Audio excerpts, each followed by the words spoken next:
안녕하십니까. 평생투자 파트너입니다. 11월 8일 수요일입니다. 지금 시간이 8시가 좀 넘었습니다. 오늘 시황도 그렇고, 최근에 어떤 시장이 좋아지고 있잖아요. 좋아지고 있고 하는데, 사실, 어, 트레이더의 관점에서 보면, 어렵습니다. 시장이 좀 어렵습니다. 어렵고, 점점 과열되는 어떤 구간들을 느끼면서 트레이딩에 임한다라는 게 상당히 좀 부담스럽기도 한 구간이거든요. 그래서 일단 최근에 좀 어렵다라는 걸 일단 말씀드리고, 오늘은 어떤 이야기를 좀 드릴 거냐면, 일단 시황 먼저 이야기를 좀 하고, 시황 이야기. 두 번째는 제가 보통 종목을 어떤 선정하는 방식을 뭐 자연스럽게 좀 이야기를 할 건데, 그 내용은 환경과 관련한 이야기, 그 중에서도 현재 미국과 유럽과 중국에서의 어떤 그 신재생 에너지, 혹은 미국에서는 그것을 어떻게든 조금 막아보려고 하는 그런 느낌, 그것을 오히려 더 역이용하는 중국 이야기까지 해서 좀 재밌는 이야기가 될 것이고, 그거와 관련해서 그렇다면 어떤 종목이 괜찮을 것인가에 대해서 종목을 추천하는 이런 좀 방식으로 좀 하겠습니다. 이렇게 하고 일단 제가 오늘 장 이후에 시장 이후에 고객들이랑 좀 통화를 했는데, 제가 최근 일주일 정도 사이에 고객들과 통화를 하면 했을 때 느끼는 거는 상당히 고객들이 많이 흥분돼 있다라는 걸 봤습니다. 흥분돼 있다라는 것에, 보통 시장은 개인 투자자분들이 흥분할 때 보통 고점이 나오거든요. 근데 벌써 고점의 이야기를 하긴 좀 이르고, 많이 흥분되어 가고 있는 그런 과정이 아닌가라는 생각이 드는데요. 어, 일단은 뭐 보통 고객들이랑 통하다 보면 이런 이야기를 합니다. 그 제가 고객들의 그 종목들을 보면 보통 종목이 엄청 많아요. 보통 한 10개 이상, 뭐 20개, 많은 분들은 50개 정도 가까이 있는 분들도 있었고, 보통 종목이 이런 식으로 많아지면 그때부터는 수익이 나지 않습니다. 절대 수익이 나지 않고, 수익이 분산되면서 시장 지수보다 훨씬 못한, 보통 이렇게 될 때 수익 나는 종목들을 잘 챙기지 못하고 마이너스 나는 종목들에 자꾸 돈을 이제 넣는 그런 구조가 되거든요. 아마 그래서 저도 많이 여쭤봅니다. 왜 이렇게 종목의 수가 많느냐라고 좀 여쭤보면, 어떻게 하다 보니 다 좋아 보였다라는 거예요. 일반적으로 다 좋아 보인다라는 거예요. 근데 그건 저도 그렇습니다. 저도 종목들이 너무 좋아 보여요. 그래서 지금 저희는 이렇게 하잖아요.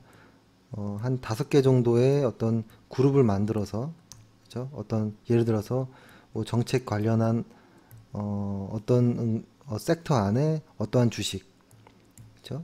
그리고 뭐 예를 들어서 뭐 내수주 관련해서 뭐 어떤 주식, 이런 식으로 해서 한 5개 종목 정도, 혹은 그 한두 개 정도 조금 넘어서 뭐 이렇게 정도만 좀 보유를 하려고 하는데, 최근에 저 역시도 지금 저희의 종목의 개수가 다 찼기 때문에 어, 더 이상 매수를 하지 않는데 계속 좋은 종목이 눈에 보입니다.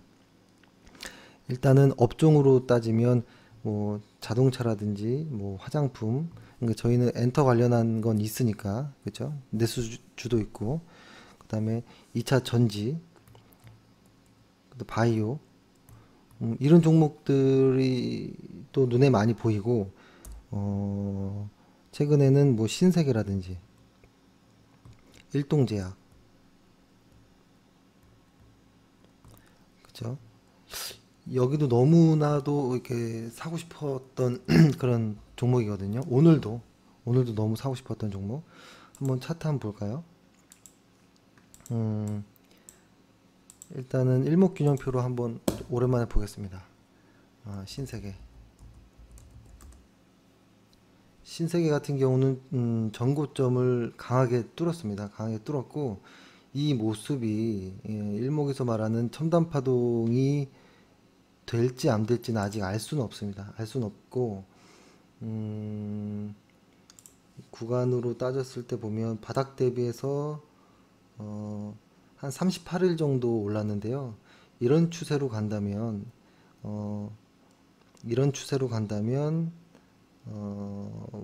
그쵸? 충분히 26일에 두 배치 정도 한 50일 가까이 상승이 이어질 수도 있겠다라는 좀 생각도 해봅니다. 해보고 일단 신세계가 일단 사업이 내용이 좋고 요즘에 괜찮습니다.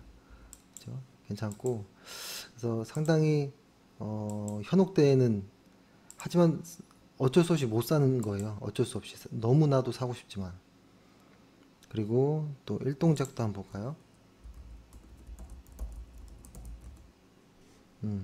일동작 같은 경우에는 오늘 보면은 사실은 매수할 수 있는 타이밍은 아주 좋았던 타이밍은 요 정도 위치가 가장 좋았고 어제와 오늘도 매수하기에 나쁘지 않다라고 보여지고 후행 스팬도 계속 쭉 뻗는 모습이 상당히 보기 좋거든요.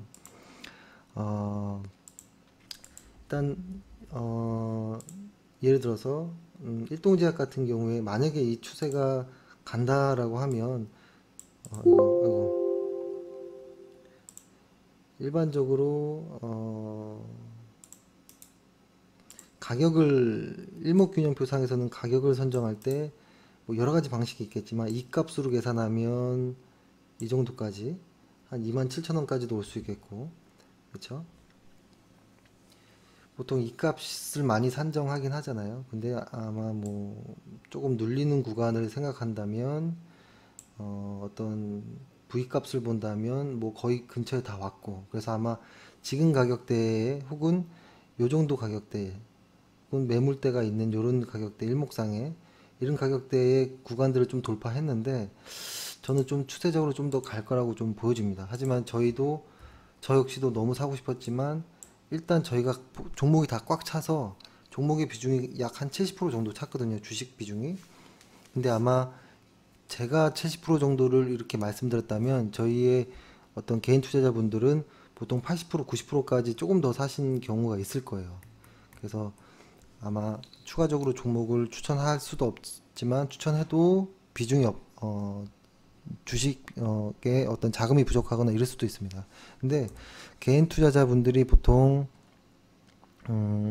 고객들이 종목이 너무 많다라고 하는데 이 과정은 저도 느끼지만 결단을 해야 됩니다.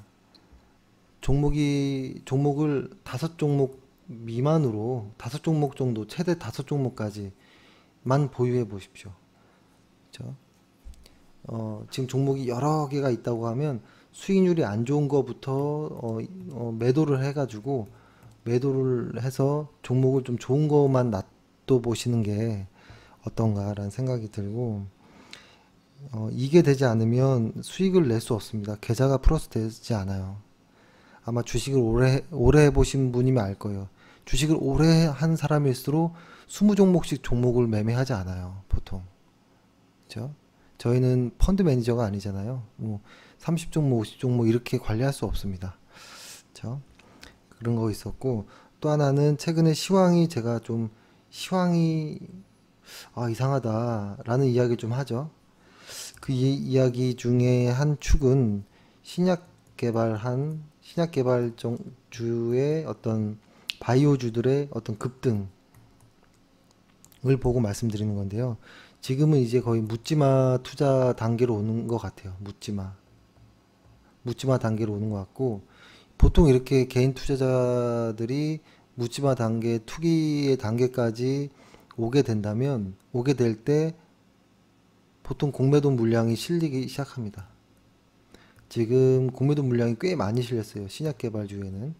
근데 요런 종목들은 뭐냐면 실적 기반이 없는 거,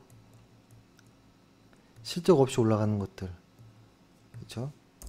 예를 들어서 음, 예를 들어서 최근에 보면은 그러니까 오늘도 그랬어요. 오늘도 뭐 CMG 제약도 쭉 올라갔다 10% 이상 하락하고, 그러니까 보통 최근에 한 10%씩 왔다 갔다 하는 게 많아요, 주가가. 그러니까 일중 변동으로 보면 한 15%, 20% 정도까지 변동이 심한 거예요. 그래서 꼭지에 산 사람들은 20%씩 손해보는 경우도 있을 수 있다는 거예요. 그래서 상당히 지금은 묻지마 투자 쪽에 가는 것이 아닌가라는 생각이 들고, 최근에 이제 급등하고 있는 종목 하나 볼까요? 급등했다가 잠시만요. 신라젠 같은 경우에도 보면 손바뀜이 꽤 많이 일어나고 있습니다. 손바뀜. 그러니까 신라젠은 유전자 제조합 바이러스를 이용해서 이제 암 치료제를 개발하는 회사잖아요. 그래서 이제 중국에서 간암 환자를 대상으로 이제 삼상을 중국에서 2019년까지 19년 말까지 완료할 예정이라는 어떤 이런 공시 이후에 급등을 했거든요. 그죠? 급등을 했었고 사실 얘네도 계속 실적이 좋지 않아요. 신라젠의 실적을 한번 볼까요? 신라젠 실적. 그냥 연간으로 볼게요. 한 번도 영업이익, 당기순이익 돈을 벌어본 적이 없어요. 단 한 번도. 그죠? 그렇다고 뭐 매출이 아주 뭐 커지거나 이런 것도 아닙니다. 그러니까 뭘 보고 투자를 하느냐라는 건데, 사실 투자 방식은 여러 가지가 있습니다. 그렇죠? 방식은 여러 가지가 있어요. 어떤 기술적으로 차트를 보고 매매할 수도 있고, 기본적 분석을 할 수도 있고, 저평가되어 있는 주식을 살 수도 있고, 뭐 여러 가지가 있을 수 있거든요. 아니면 아예 고평가되어 있는, 그죠? 고PER도 살 수 있고, 여러 가지가 있을 수 있습니다. 여러 가지가 있을 수 있지만, 그래도 기본은 실적은 보자라는 겁니다. 그렇다고 지금 제약바이오들이 그렇다고 미래에 어떤 희망이 없는 거냐, 그냥 단지 기대냐, 그건 또 아니거든요. 미래에 잘하면 대박이 날 수도 있는 어떤 무언가도 있을 수 있어요. 그게 그래서 이제 그 안에서 이제 투기가 나오는 거거든요. 그러니까 최근에 코롱 계열사 이제 티슈진 같은 경우에도 딱 한 곳만 매수 의견을 냈거든요. 티슈진. 잠시만요. 한번 볼게요. 티슈진 같은 경우에도 보면 아마 신영증권이었던 것 같은데 목표 주가를 39,000원으로 이렇게 딱 냈습니다. 근데 벌써 지금 꽤 많이 올라왔잖아요. 5만 원대 넘어갔잖아요. 그러니까 티슈진도 올 상반기 30억 가량 영업 손실이에요. 그러니까 이게 뭐냐면 관절염 치료제 인보사, 그죠? 인보사가 미국에서 임상 3상을 진행하고 있다라는 것인데, 종료 시점은 아직 불확실해요, 사실. 그래서 사실 조금 사실 그 현업에서 일하는 그 저희 회원분들 중에서는 의사 일이라고 하니까 이상하네요. 의사 선생님들이 좀 계시는데, 좀 여쭤보면 그분들 자신도 현역에서 아주 유명하신 분들이지만 긴가민가 하는 경우도 많아요. 그리고 나도 잘 그 내용 모르겠다 하는 것도 많고, 그리고 어떤 이런 바이오 쪽의 애널들은 보통 이쪽에서 의학 쪽에서의 잔뼈가 굵거나 그쪽에서 시작해서 넘어온 분들이 많거든요. 그쪽의 전문가들이에요.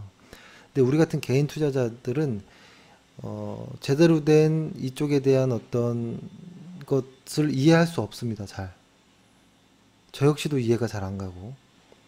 그래서 확실하게 돈을 버는 일부 회사들, 지금 바이오라든지 시장은 점점 규모가 커지고 있고 독점화되고 있거든요. 그래서 이왕이면 안정성이 담보된, 실적이 담보된 바이오주들을 매매하는 것이 나을 것 같고, 그리고 만약에 이런 바이오주들을 매매한다면 분할 매수로 2, 3년 쭉 간다라는 마음으로 가야 됩니다. 그렇지 않고서는 모두 다 저는 도박이라고 봅니다. 그렇죠? 근데 이것들을 최근에 증권방송에서 부추기고 있죠. 그건 저는 좋지 않다라고 보고, 그 증권방송에서 전문가들을 보세요. 잘 보시면 장중에 방송을 하고 있다라는 거. 이게 좀 이상하지 않나요?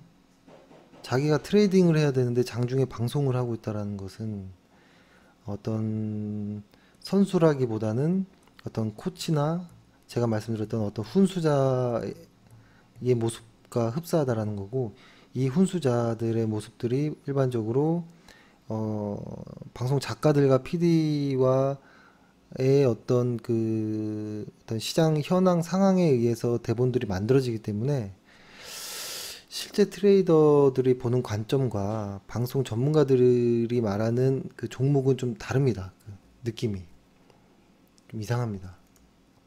그렇죠? 그래서 일단은 조금 걱정이 되는 시황의 현재 모습들이 좀 많다라는 겁니다. 그리고 근데 간혹 저도 아까 고객한테 여쭤보니까 엄청난 성장성을 얘기하는 거예요. 바이오의 엄청난 성장성. 이것이 만약에 뭐가 되면 엄청난 대박이 올 것이다 라고 하는데, 제가 느끼기엔 이렇게 느껴졌어요. 예를 들어서 3살짜리 천재 아이가 있고, 그죠?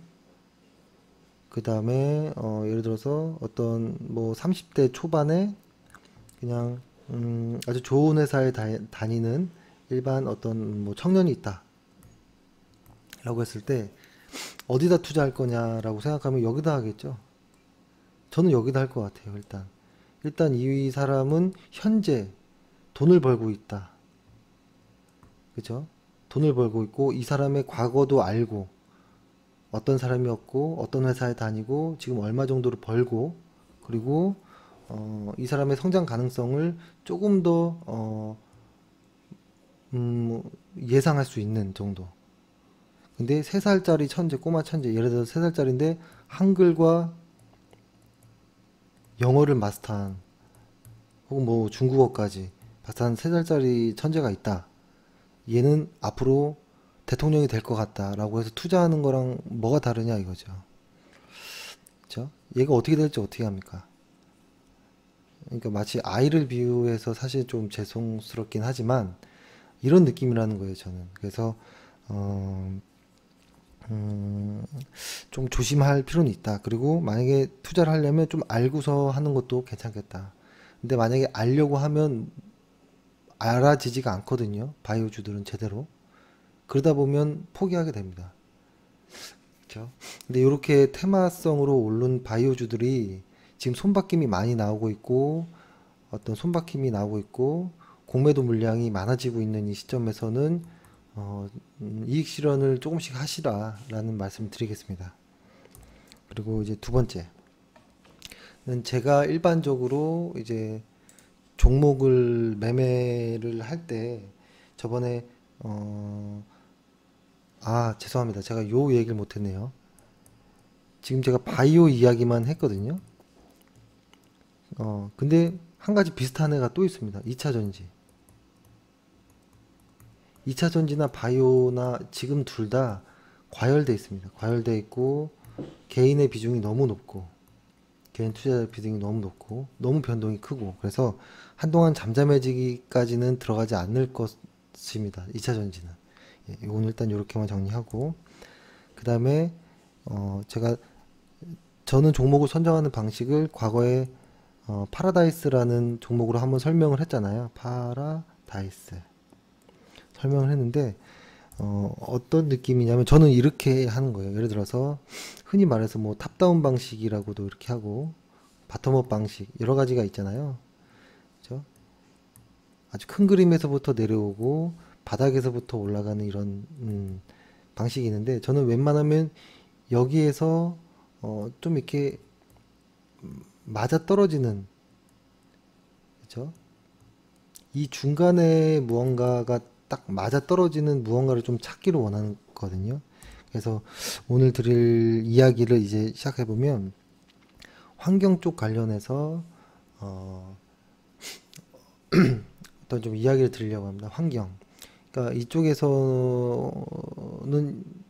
어떤 이야기가 있을 수 있냐면, 음, 한국은 예를 들어서 뭐 그냥 중심에 본다고 하면, 뭐 이렇게 해볼까요? 그냥 중국이란 나라가 있고, 미국이란 나라가 있고, 유럽이란 나라가 있다라고만 보겠습니다. 이렇게 그냥 크게 이렇게 볼게요. 이렇게 봤을 때 환경이라는 것 가지고 이들이 어떠한 싸움을 벌이고 있는지를 좀 알아야 될 것 같고, 이것들을 통해서 지금 가능한 종목은 무엇인지 한번 말씀드리겠는데, 일단은 미국의 이야기를 먼저 좀 해보면, 그렇죠? 어, 최근에 어, 이제 이런 말이 있죠. 그 엑소, 그렇죠? 들어보셨죠? 그 오일에서 어떤 이제 탈피하자라는 신조어예요. 그죠? 신조어. 근데 이거를 제가 어떻게 말씀드릴까 조금 이제 제가 말주변이 없다 보니 좀 조심스럽긴 하지만 그냥 한번 느낌상으로 한번 말씀드려보면 오늘 제목이 엑소라는 거나 마찬가지겠죠. 그죠? 엑소, 오일, 오일에서 엑시트 하자라는 거겠죠. 그죠? 그러니까 지구, 이게 최근에는, 파리기후 협약이라는 게 기준이 되는 것 같아요. 파리기후 협약.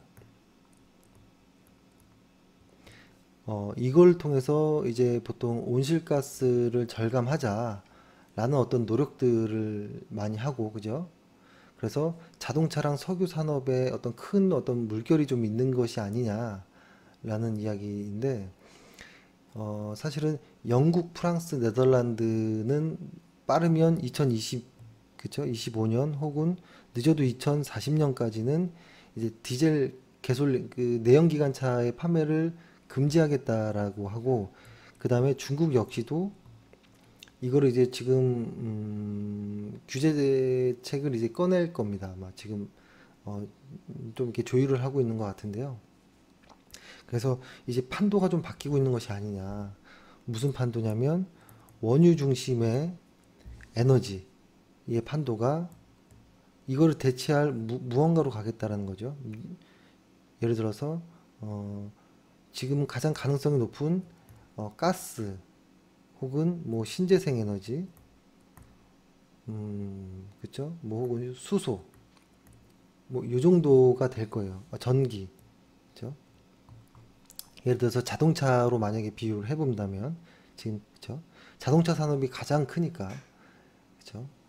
어, 근데 사실 그 결론적으로 말씀드리면 어, 지금 2017년도이지만 향후 뭐 한 30년 혹은 50년 후에는 결론적으로는 수소가 에너지원으로 될 거라고 보여집니다. 수소. 근데 지금 현재 원유의 중심에 있는데 지금은 이제 저는 과도기라고 보여지는 거예요. 과도기.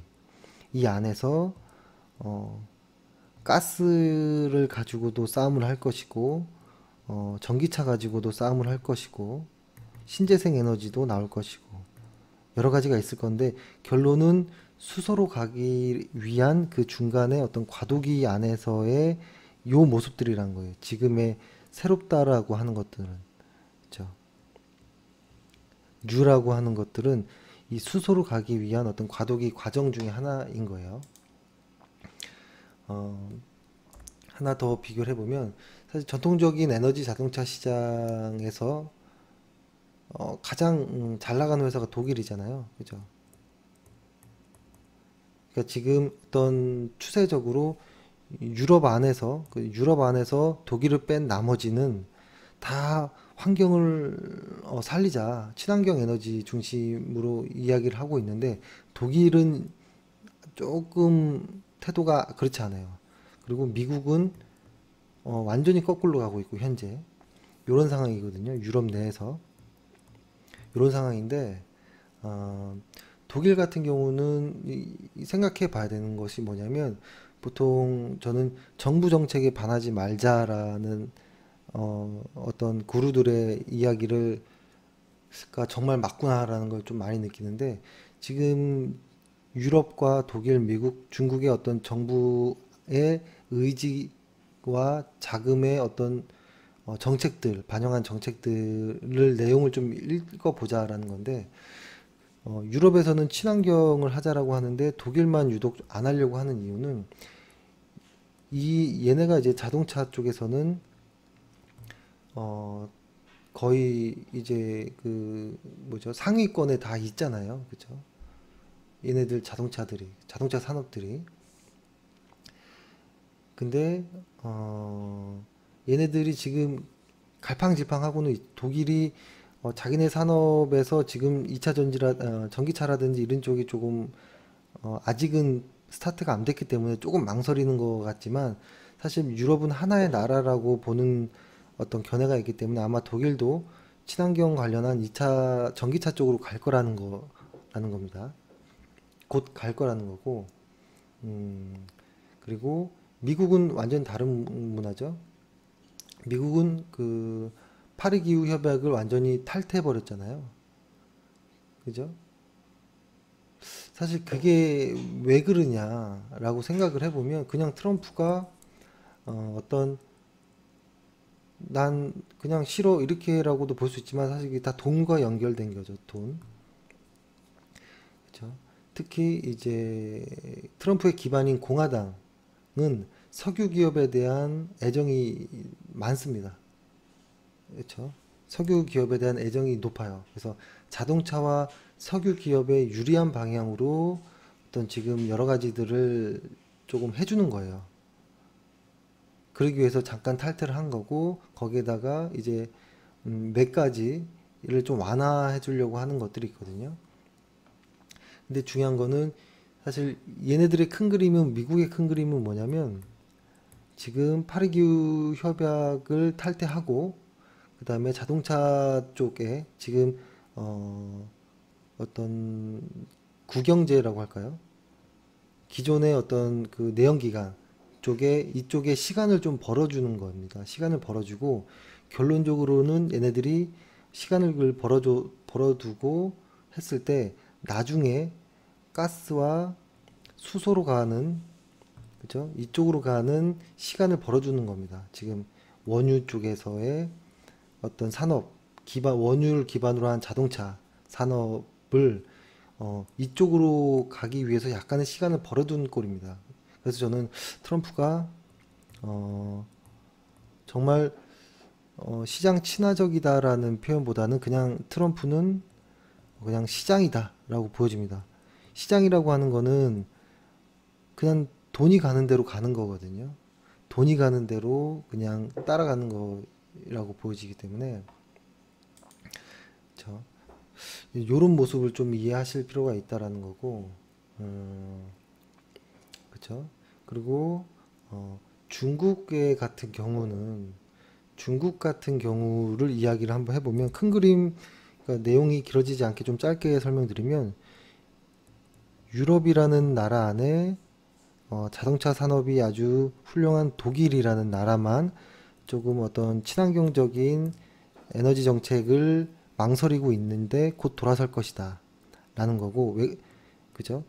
그리고 이 나라는, 결론적으로 전기차 쪽에, 2차 전지 쪽, 전기차 쪽에 자동차 산업으로 좀 탈바꿈이 일어날 것이다. 라고 봅니다. 왜냐면 자원이, 셰일가스라든지 그런 것이 좀 부족하고, 미국 같은 경우에는 셰일가스 생산량이 가장 많잖아요. 그죠?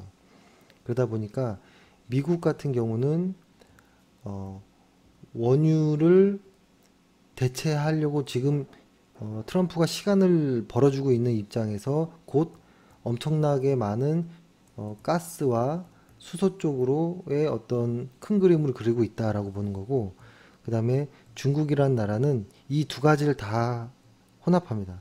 전기차, 그 다음에 가스 이 두 가지를 다 가져갈 것으로 보이고 특히 중국 같은 경우는 내연기관 쪽에서는 선진국에 비해 한 10년, 20년 정도 뒤처져 있잖아요. 아예 포기를 해버렸고, 이들은 전기차 쪽으로만 달려가고 있습니다.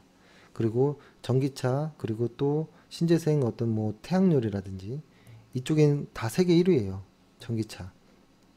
그리고 사실 셰일 가스가 가장 많이 매장된 나라가 미국이 아니고 중국이에요. 하지만 중국이 가장 많지만 어떤 기술이 아직은 발전하지 못해서 어, 그 채굴하는 능력이 떨어지는 것 때문에 지금은 이쪽 가스에 대한 수요를 못 맞추고 있고 수입을 많이 하고 있거든요. 그렇죠? 그래서 지금 이런 정도의 상황이다라고 보면 되고, 어, 그러니까 경제 체계 가장 첫 번째 나오는 거 보면 희소해지면 비싸지고 흔해지면 싸진다. 아주 경제 1번 단골로 나오는 말이잖아요. 이게 지금 어떤 식이냐면 이런 그 뭐냐면 사실은 저는 예전부터 원유라는 것이 항상 이제 곧 바닥이 납니다 하는데도 아직도 50년은 더 쓸 게 있다라고 하고 플러스 셰일가스까지 추가하면 200년 이상 더 쓸 수 있다라는 어떤 보고서들이 어떤 주장도 많거든요. 200년, 300년까지도 남아 있다라고 하는데, 그렇죠? 어, 이것들로 인해서 사실 희소성이 많아지는 것들이 이거잖아요. 깨끗한 공기.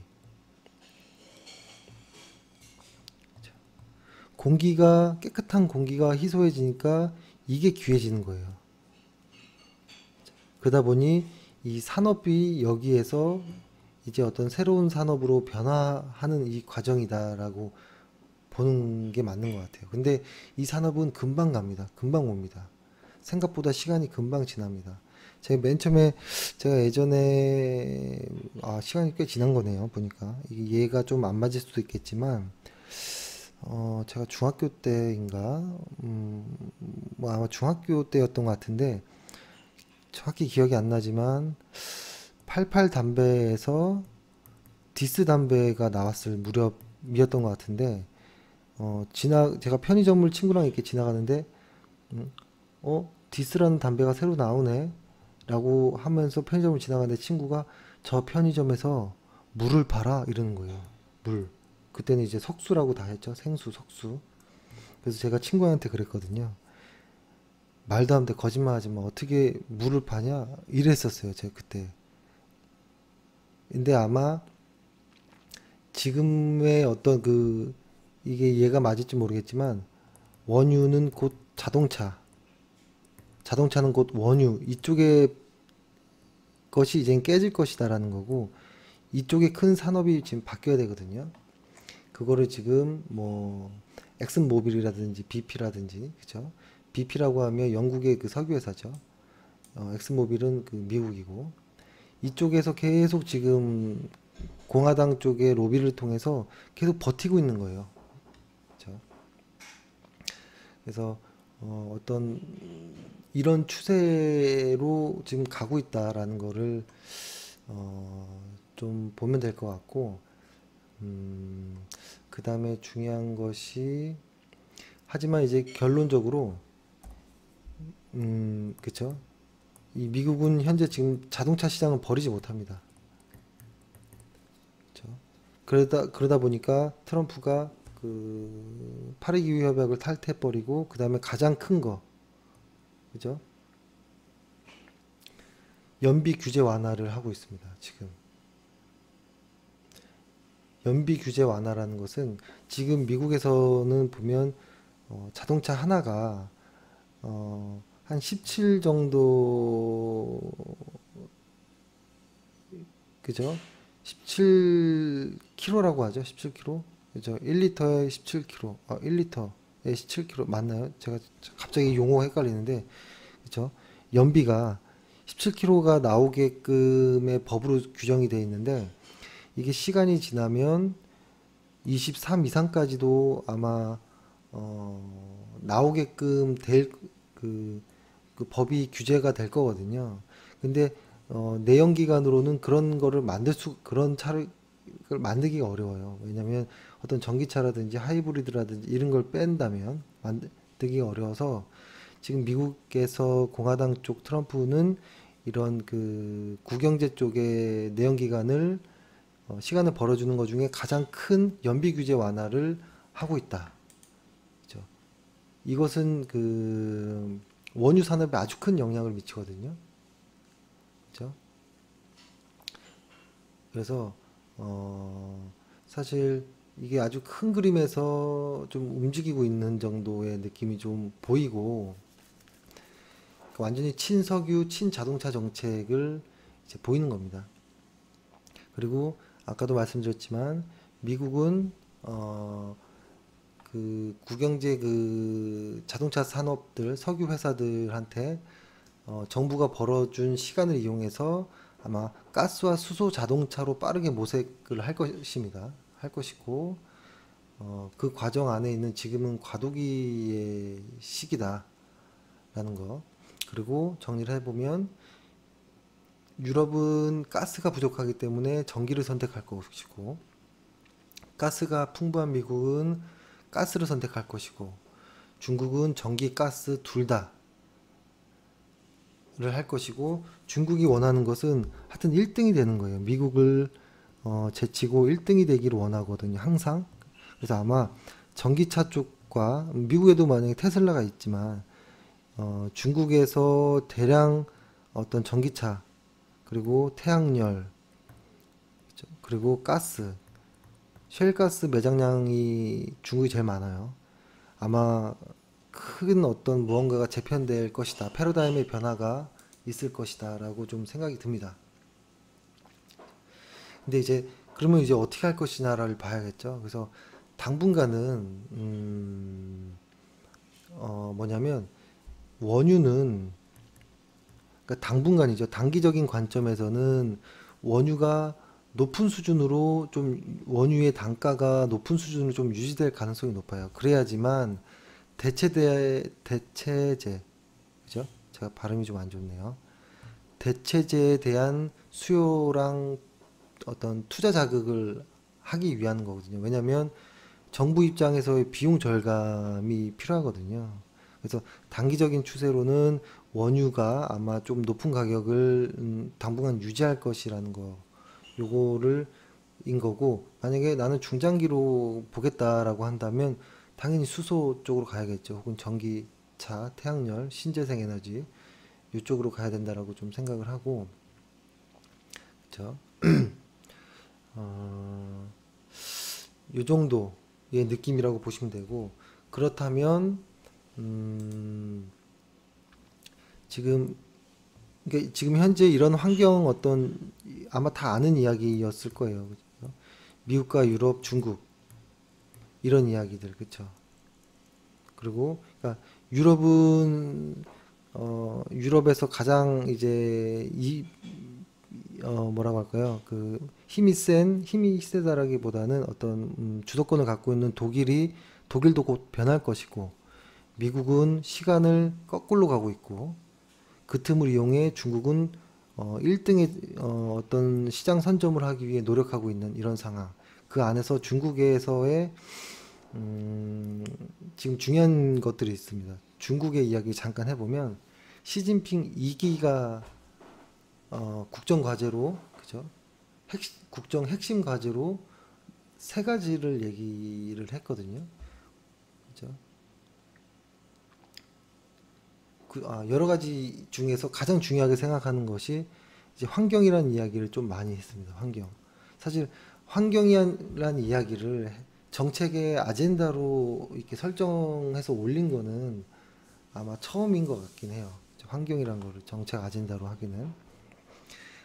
그래서 중국에서는 지금 어떤 상황이냐. 미국은 절대 자동차 어떤 국영제를 포기 안 할 것이고 그냥 과거로 회귀하고 있고 앞으로의 중국은 어떤 모습일 것이냐. 그죠? 라고 보면 중국은 뭐라고 할까요? 중국 같은 경우는 점점 그러니까 환경이라는 그쪽에 조금 더 포커스를 맞출 것인데 아마 환경 규제를 벌써부터 하고 있고, 환경 규제를 한다라는 거는 어, 환경 규제를 좀 강하게 한다라는 거는 적극적인 구조조정 단계에 진입했다라고 보여지는 거고, 그것으로 뭐 석탄이라든지 어떤 철강 쪽의 구조조정이 계속 이루어지고 있었잖아요. 그러니까 얘네들의 어떤 제약을 둬버린 상황이다 보니 얘네들의 어떤 생산량이 줄고 대신에 가격이 급등하는, 그러면서 거꾸로 회사의 이익이 마진이 좋아지는, 마진이 개선되는, 그죠? 그런 찰나에 지금 구조조정을 할 수 있는 구조조정을 할 수 있는 아주 좋은 기회거든요. 그죠? 그래서 지금 중국은 이러한 정도의 모습이다라는 거 정도가 가장 중요하고, 어, 중국에서의 여러 가지 이야기들 중에 사실 뭘 얘기를 할까 하는데, 환경 쪽에 대한 어떤 규제가 상당히 좀 어, 이게 이제는 이게 그러니까 유럽에서 예를 들어서 제가 지금 얘가 생각 안 나서 좀 뜸을 들였는데, 유럽에서 바이오시밀러가 많이 팔렸던 이유는 유럽 의사들에게 어떤 인센티브가 있었거든요. 인센티브. 그죠? 오리지널과 시밀러를 어, 이렇게 처방을 할 때, 시밀러를 처방했을 때 인센티브가 컸기 때문에 유럽에서 아주 빠르게 시밀러 시장이 커졌거든요. 바이오시밀러. 근데 중국은 어떤 거냐면 지금 음, 정부 고위급 인사 시즌이 겹쳤는데, 그것에서 하나의 보는 기준으로 얼마나 환경 감시를 잘했는지를 넣었습니다. 그죠? 그래서 환경 감찰을 이제 하는 거죠. 그래서 요것이 인사고과에 반영이 된다는 거예요. 그러니까 아주 중앙정부, 그러니까 보통 중국은 크다 보니까 중앙정부와 지방정부에서 다른 소리가 나는 경우가 많았거든요. 그래서 보통 중앙정부가 지방정부를 어떤 통제하기 위해서 세금을 걷어들이는 비율을 3대 7에서 5대 5로 간다거나 여러 가지 방법을 썼는데, 지금 인사 시즌에 맞춰서 인사고과 안에 환경 감찰이라는 것을 넣어버렸기 때문에 지금은 아주 강하게 가고 있다. 그래서 2018년도까지는 석탄과 철강의 어떤 어떤 뭐라고 규제가 심해질 거예요. 그래서 일부 대기업들 뺀 나머지 중소기업들은 아마 많이 나가 떨어질 겁니다. 그러다 보면 금융 리스크도 있을 수 있습니다. 그죠? 하지만 그것보다도 구조 조정을 하겠다라는 어떤 환경 규제를 하겠다라는 거고, 환경 규제를 하겠다라는 이유는 그죠? 석탄과 철강의 어떤 구조 조정을 하겠다라는 큰 이유는 결국에는 시장의 패권, 신재생 에너지, 이 패권을 잡겠다라는 겁니다. 미국이 쉴 때. 그리고 그것은 태양열과 2차 전지와 가스가 될 것이라는 겁니다. 미국과 반대로 가는 느낌이죠. 미국은 원유, 그리고 나중에 수소와 가스. 이건 아주 먼 미래가 될 겁니다. 한 3, 40년 정도 후에. 그래서 이런 정도를 좀 알고 계시는 게 어떤가라는 생각이 듭니다. 그래서 좀 뭐를 제가 좀 더 하면 좋을까. 그래서 결론적으로는 어, 그러면 어떤 종목이 지금 대체 에너지 쪽과 잘 맞아 떨어질 것이냐를 좀 보는 거죠. 그래서 저는 어떤 것을 좀 보냐면 지금 여러 가지 뭐 중국 관련주들이 있잖아요. 이 중에서 음, 이 중에서 저는 하나로 경동 나비엔을 이제 좀 추천을 하려고 합니다. 경동 나비엔. 경동 나비엔을 한번 보면 경동나비엔 월간 차트를 한번 볼게요. 경동나비엔을 추천을 하려고 하는데 중국에서 석탄 보일러를 규제한다. 그죠? 그리고 천연가스 보일러 시장이 확대된다. 이게 이제 핵심 포인트인 것 같아요. 그리고 환경 문제를 감안해서 움직이는 거고, 이거는 정부 정책이라는 겁니다. 그리고 러시아 역시도 뭐 가스가 들어오기 시작하는. 그래서 중국에서의 경동 나비엔이 어떻게 가는지를 좀 갈 것인지를 과거에 어떻게 갔고 이런 것들을 한번 조금 말씀을 드려볼게요. 일단 경동 나비엔 뭐 다 아는 거잖아요, 회사. 그렇죠? 보통 생각해 보면 언제였나요? 60에서 한 70년대 이때 연탄 보일러를 썼었죠. 그리고 70년대가 맞나요? 70년대? 그렇죠? 70년대에서 80년대가 기름 보일러, 기름 보일러였던 것 같죠? 70년대에서 아마 80년도까지가 기름 보일러가 조금 시작했고, 아마 80년대 말부터 가스 보일러, 그러니까 도시가스가 인프라가 깔리면서 이쪽으로 많이 가게 된 거죠. 그렇죠? 산업이. 그러니까 큰 흐름이 석탄에서 기름으로, 국내에서는 가스로 이렇게 왔었죠, 한국은. 근데 중국 같은 경우에는 석탄에서 바로 가스로 갈 겁니다. 요거 넘어가고 요거에 대한 어떤 흐름을 좀 보는 겁니다. 그리고 이 경동 나비엔의 매출 비중은 보면 국내가 국내가 예를 들어서 국내가 한 절반 정도가 되고요. 그 다음에 북미가 한 35% 정도? 정도가 북미. 그 다음에 약 한 5% 정도가 중국과 러시아예요. 근데 러시아도 이제 서서히 좀 이제 가스보일러가 시작이 되는 거고, 중국은 좀 더 빠르게 되고 있고, 근데 중국 시장에 진출한 그러니까 국내에서 1등, 북미에서 1등 하는 경동 나비엔이 중국에서는 현재 10위 정도를 하고 있거든요. 하고 있는데 지금 중국에 많이 이제 나타나고 있는 어떤 새로운 어떤 가스 보일러 이쪽과 경동 나비엔은 기술 격차가 큽니다. 경동 나비엔이 훨씬 우위에 있어요. 그 중에서도 열 효율이 높은 콘덴싱 기술을 쓰고 있잖아요. 콘덴싱이라고 어떻게 쓰나요? 콘덴싱 이렇게 쓰나요? 콘덴싱.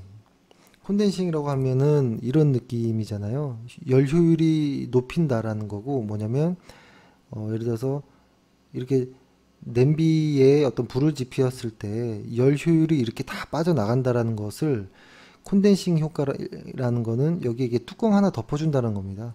뚜껑을 덮어서 요것이 다시 이렇게 돌아와서 다시 쓰는, 그 열을 다시 활용하는. 그래서 과거에는 아주 높은 연료의 어떤 뭐라고 할까요? 높은 연료의 이산화가스 뭐 이런 것들이 많이 나갔었거든요. 근데 콘덴싱으로 함으로써 많은 것들이 좀 규제가 되고 효율은 더 높아지는 이런 정도거든요. 그래서 이것을 한번 좀 말씀드려보면, 일단은 중국에서는 일단 어떤 계획을 가지고 있냐면 정책으로 작년에 아이고 작년에 180만 대 180만 대에 불과하던 가스 보일러를 이제 계속 교체하는 과정에 있거든요. 계속 교체하는 과정에 있고, 정부에서도 교체를 하고 있고, 그렇죠? 하고 있고, 이것을 아마 올해까지는 400만 대까지 갈 것이라고 하고, 어, 이게 지금 제가 몇 년인지 정확히 기억이 안 나는데 아마 800대까지를 2020년인가 800만 대까지를 목표로 잡고 있는 거로 알고 있습니다. 현재 제가 한번 찾아보긴 해야 되는데, 근데 이 안에 그 경동 나비엔 같은 경우에는 지금 연간 한 10만 대 정도로 중국 내에서 생산하거든요. 10만 대 정도. 이것이 2018년도에 캐파를 늘려서, 그죠? 2018년도에 30만 대까지, 내년에 30만 대까지도 수준의 신공장을 가동할 예정이긴 합니다. 예정이긴 하고, 이것을 어떤 성장률로 보면 연간 한 50% 정도 이상의 매출 성장이 일어날 것이다 라고 보여지고, 중국에서의 어떤 가스보일러, 공기가 너무 안 좋다 보니, 그리고 사실 그러니까 이건 거예요. 북경의 하늘, 맑은 하늘을 보고 싶다, 이런 기사들이 막 나오잖아요. 북경발 뉴스 해가지고. 근데 이것 때문에 나라가 정책을 바꾸는 건 쉽지 않고요.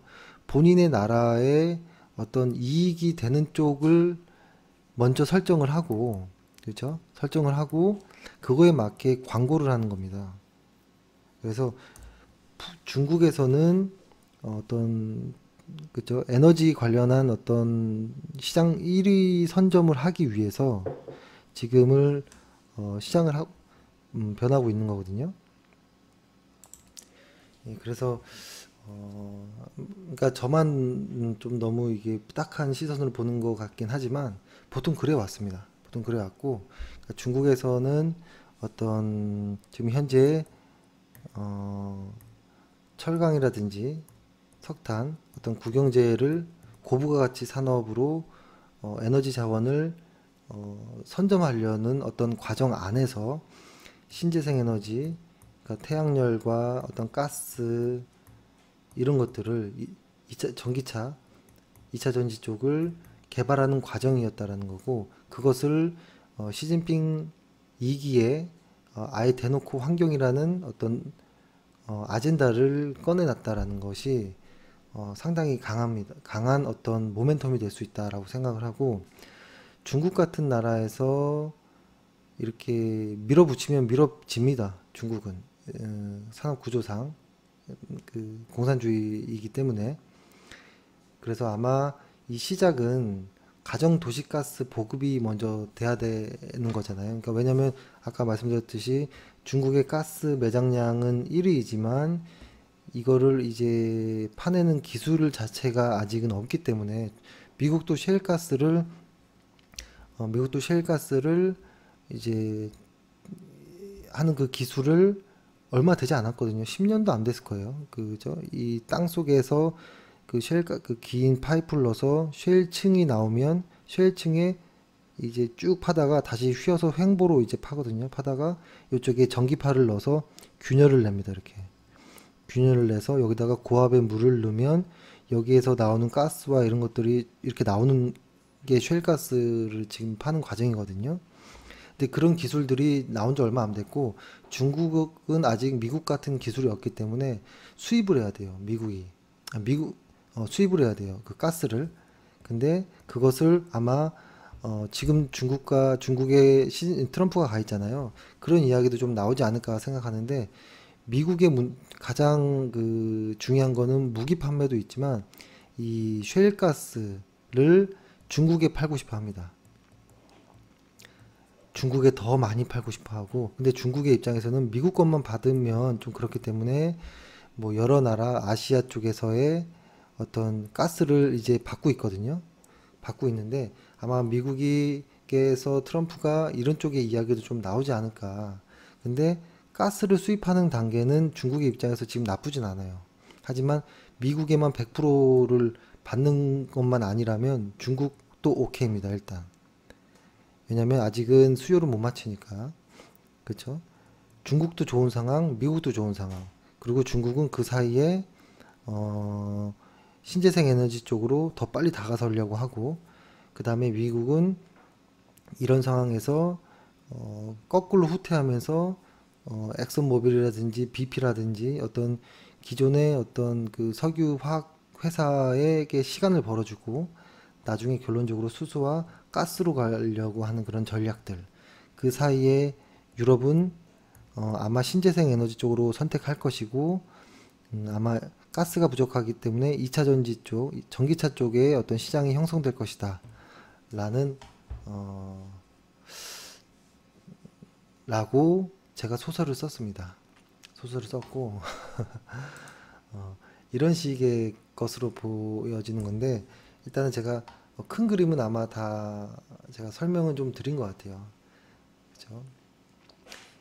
일단은 그러네요. 일단은 중국에서, 그러니까 경동나비엔이라는 회사는 건설업과 상당히 밀접해요. 건설이 돼야지만 시설이 되는 거잖아요. 그래서 건설업에 많이 영향을 받긴 하는데, 최근에 현대건설이 꿈틀꿈틀 올라가고도 있기는 하지만, 그죠? 그건 이제 좀 다른 느낌이긴 하죠. 그래서 건설업과 상당히 영향을 같이 가고 있는데, 지금 경동나비엔 같은 경우에는 성장성이 뭐 국내라든지 유럽 쪽에서는 이미 성숙돼 있다라는 겁니다. 성숙돼 있는데 플러스 U가 하나 나왔다. 이 U는 강력한 U가 되는 것이고, 그곳이 중국이라는 것입니다. 중국. 그래서 아마 작년 180만 대까지를 가스보일러를 했는데, 올해 400만 대, 2020년대는 800만 대 정도까지도 늘릴 거다라는 거. 이것이 상당한 아마 중요한 매수 이유이긴 합니다. 그러면 이 회사를 한번 실적을 한번 볼게요. 실적을 보면, 자, 경동나비엔의 실적을 한번 보면, 영업이익이 예를 들어서 2014년도부터 해가지고 쭉 올라왔다가, 그쵸? 올라왔다가 2016년도를 고점을 향하고 2017년 올해까지도 횡보합니다. 성장이 둔화되고 있는데, 내년부터는 중국발 모멘텀으로 영업이익이 많이 개선된다라는 모습입니다. 그렇죠? 그래서 일단은 이렇게 얘기했죠. 현재 제가 경동나비엔을 국내 1위 그리고 북미 1위인 경동나비엔을 어떤 유럽과 미국과 중국의 이야기로 막 이렇게 돌려가지고 결론은 마치 경동나비엔이야라고 우겨 넣는 것처럼 생각하실 수도 있고, 근데 이건 저의 생각이 이렇다는 건데, 이 경동나비엔이 실적이 일단은 돌아 나가고, 그죠? 어떤 중국이라는 유가 생겼고, 그 중국은 그 유라는 것을 정책적으로 아젠다로 설정하고 있고, 거기서 이제 차트를 보겠습니다. 그런 상황에서 그럼 차트가 어떠냐라고 했을 때, 차트는 이렇게 보겠죠. 최근에 거를 봤을 때 하락하던 종목이 이렇게 해서 올라가고 있다. 제가 이것을 많이 말씀드렸잖아요. 그때 파라다이스 편이나 뭐 매매하는 방법을 통해서 가장 중요한, 그래도 이 종목이 여기 10개월 이동평균선이면 약 한 200일 정도 되는 거잖아요. 이거를 돌파할 때까지는 내비두자라고 했었고, 첫 번째 이렇게 빠지고 내려왔을 때 첫 번째 올라가는 거는 내비두고, 두 번째 돌아 나갈 때 저점을 높이면서 돌아 나갈 때 이때는 매수하자. 매수 타이밍은 요 200일 이평선을 돌파하는 시점부터 관심권에 두자라고 했었습니다. 그래서 지금의 모습은 이런 모습이 나온 상태였다라는 거고, 이거를 주간 차트로 한번 보면, 주간 차트 상에서 보면 아이고 주간 차트 상에서 보면 이게 5만원권에서 매물대가 좀 보입니다. 그래서 요거의 차트가 이렇게 되면 어떨까라는 생각을 합니다. 두 가지 패턴을 한번 그려볼게요. 이 200일 동평균선이 완만하게 이렇게 가지 않고 급속도로 이렇게 확 휘어준다면, 이 주간 차트 10주 이평선이 예를 들어서 이렇게 가준다면 주가가 이런 식으로 이렇게 따라가겠죠. 이런 식으로 이렇게 가준다라면 가장 좋은 방식이 아니겠는가라는 생각을 하고, 그렇죠? 그다음에 크게 봤을 때는 5만 원대에서 매물대를 어떻게 돌파하는지가 중요하고, 그리고 여기 갭자리, 이 갭자리가 훼손되지 않아야 되고, 그 다음에 6만 원대에서 이것을 어떻게 돌파하는지도 봐야 된다는 거거든요. 그래서 보통 6만 원대까지 간다면 지금 가격에서 한 20% 정도 상승 여력이 남아 있다라고 보여지고, 그 다음에 요것을 이제 일간 차트로 한번 볼게요. 일간 차트로 한번 보면 이것을 제가 일목균형표를 빼고서 한번 해볼게요.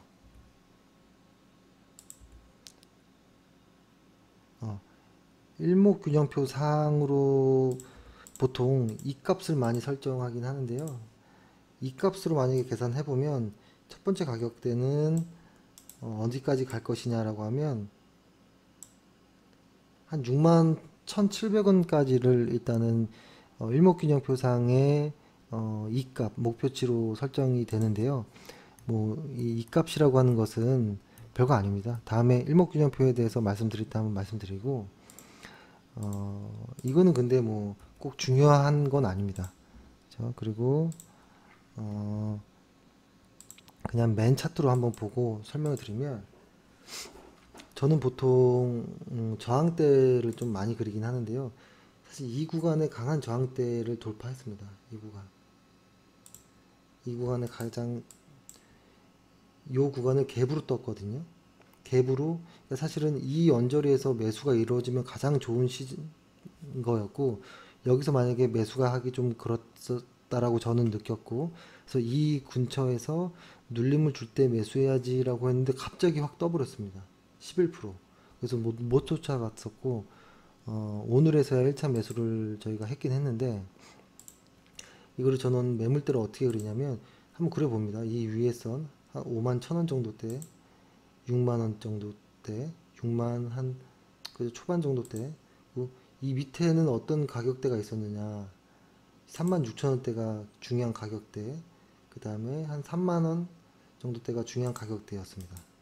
그랬을 때 제가 지금 여기 그은 선이 보통 아주 잘 맞는 경우가 있을 때가, 이렇게 요 선이 이렇게 딱 어떻게 좀 이렇게 비슷한 칸으로, 그죠? 요게 좀 비슷하게 이렇게 나올 때가 있는데요. 요럴 때가 좀 잘 맞을 때가 있어요. 이런 식으로 갈 때가. 그래서 지금 대내 환경이라든지 회사의 어떤 경쟁력이라든지 이런 것들은 다 좋다. 그러면 이제 앞으로는 수급만 남았다. 그 수급상 봤을 때 일단 목표치는 1차 테스트, 2차 테스트 5만원, 6만원이라고 일단 설정을 하고 1차 매수를 조심스럽게 했다. 이렇게 보시면 되고, 그 다음에 저희가 흔히 많이 보는 이 수급선 한번 봐볼게요. 이 수급선만 보면 언제 매수를 했으면 좋았겠냐면, 제가 자주 하는 거죠. 여기 한번 해볼게요.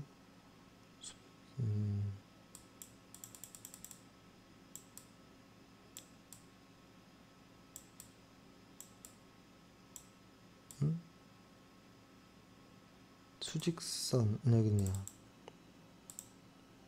수직선 한번 그어보면 흐르고 있는 요런 정도, 여기서 갑자기 빠지고 있는 요런 정도에서 한번 매수를 했다라고 한번 가정해보고 보겠습니다. 이렇게 된다면 이렇게 되겠네요. 그죠? 요 구간에서 요 정도 수익권, 요 구간에서는 꽤 많은 수익권, 요 정도가 나오는데, 이거는 과거의 거니까 일단은 보지 마시고, 중요한 거는 지금 현재를 보는 겁니다. 현재 이렇게 해서 봐서, 그죠? 이 저희 회원들은 아실 거예요. 이 수급선이 여기서 갑자기 이렇게 갈 가능성이 높을까요? 아니면 이 흐름상 좀 더 빠져줄 가능성이 있을까요? 정확하진 않지만 이 일정 부분을 지금 깨고 내려오고 있는 이런 방향성을 좀 보이거든요. 그래서 이 종목 역시도 보면 이렇게 대칭되는 모습이 보이잖아요. 그죠? 이 밑에 그림과.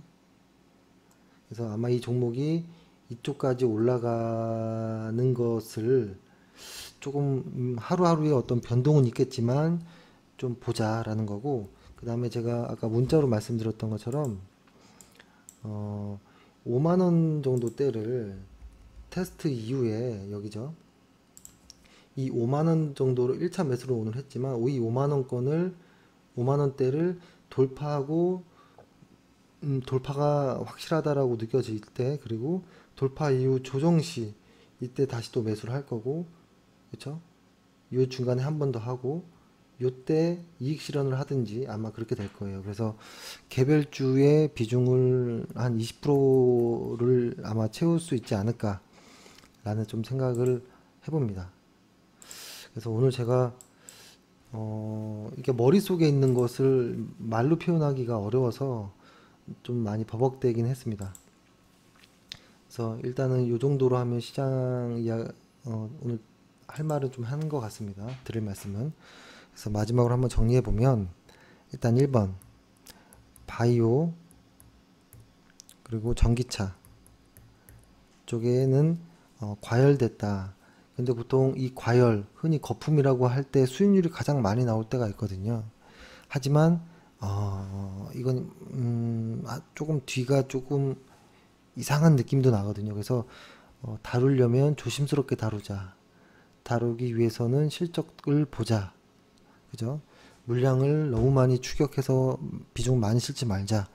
지금 공매도가 많아지고 있습니다. 그래서 조심하자라는 이야기 드렸고, 그 다음에 어떤 종목을 선정함에 있어서 이 종목의 어떤 과거와 현재와 어떤 미래를 한번 머릿속으로 그려봅니다. 그리고 이 종목의 내적인 부분과 주변 환경적인 부분도 한번 생각을 해보고, 그렇지만 이것이 결론적으로 실적과 연관이 돼야 되는 것이고, 그 실적과 연관된 것은 가장 강력한 모멘텀이 정부 정책이다라는 겁니다. 정부 정책. 정부에서 의지를 가지고 자금을 넣는다라는 것은 갈 수밖에 없는 것이라는 거. 그렇죠? 근데 지금 최근에 중국의 어떤 환경 아젠다는 정말 환경을 사랑해서가 아니라는 거. 이렇게 순수하게 보지 말고, 중국의 환경이라는 이야기는 에너지 패권에서 선두를 잡기 위한 어떤 오래된 준비 과정 중에 하나라고 보면 됩니다. 그렇죠? 그래서 이 정도로 일단 시장을 종목 이야기 뭐 이렇게 좀 드렸습니다. 일단 오늘 이야기가 좀 벌써 길었는데 재밌게 들으셨는지 모르겠습니다. 지금 많은 종목들이 많이 좀 시장이 상승하다 보니 오르고 있는데, 추격 매수는 언제나 조심해야 되고 종목을 5종목 이상 보유하지 마시기 바랍니다. 오늘 여기까지 하겠습니다. 오늘 하루도 고생 많으셨고 내일 뵙겠습니다. 감사합니다.